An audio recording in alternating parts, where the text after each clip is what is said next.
Right, quick video on how to upgrade your phase 1 rear lights to phase 2 or 3 ones. It's pretty simple really, so it's not a huge amount of video, but anything I can I'll try to video. Basically the lights are straight swap, but 90% of the time the lights themselves will just literally slam in, bolt in. The thing you've got to do is change the wiring around. So when you're getting some phase 2 or 3 lights, what you want to do, if you get them from a scrapyard or wherever you've got them from, is you want to get hold of the connectors as well, because the connectors are different. You need all three. There's a big one on each side and also a small 2-pin one on one side. So you want to cut the connectors off and try and get as much wireless on the connectors as possible just to make life easier. And the soldering iron and some heat shrinks is pretty useful. I mean, you can connect the wires however you like, but that's the best way of doing it in my opinion. Alright, so that's pretty much everything you need, obviously using phase 2 lights. They're the 3 connectors that fit the phase 2 lights, which I cut off today in the car. A hairdryer, and some heat shrinks, and a soldering iron and solder.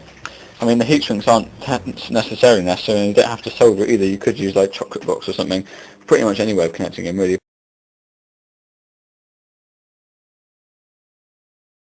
But I just think the neatest and tidiest way is to solder and heat shrink it. So that's pretty much everything you need. Sounds like Chris has just turned up. Yep. Now, to remove the lights from the car, inside the boot, there are 2 plastic finger usable screw things.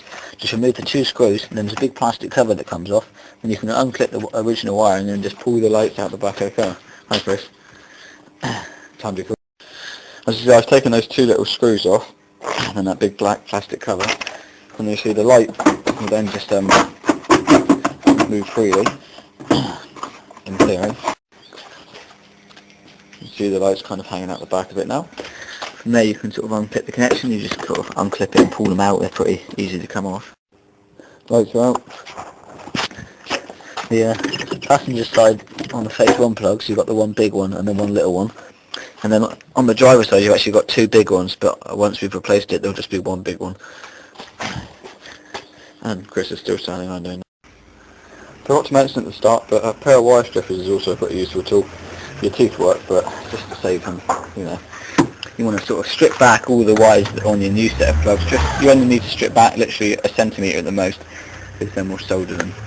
And make sure when you're stripping it back, if the numbers of the wires are right on the end, make sure you write down the number or something and put on a sticky label, because the numbers are actually really useful to work out which wire's which. Right, just to show you a way of soldering it.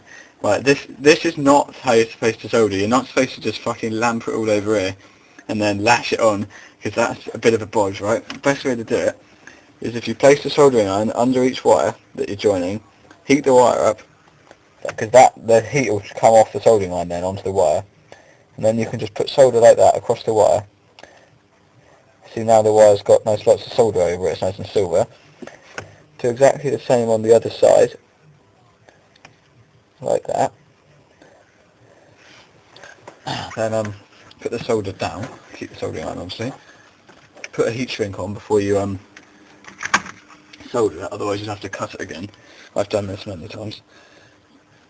Just straighten the wire out. A bit tricky there. Slide that down past. So I can't be asked to put the soldering iron down, so as long as I'm not burning right. So then once you've got the heat shrink down past, just want to get the 2 wires, on that and pulling it back up again. Put the 2 wires pretty much right next to each other. Put the soldering iron underneath, get the heat to transfer between one and the other. It's a bit tricky, they just, and then they solder together like that. Oh, and don't burn yourself at the end of the soldering iron. And you can just pull the heat shrink up past the new made connection. Once you've slid the heat shrink up past your new bit of soldering, just crack out the old hairdryer. Let it get some heat up.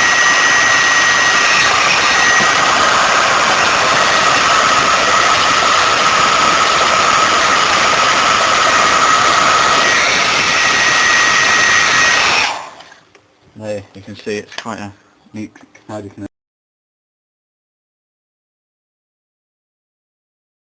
connection.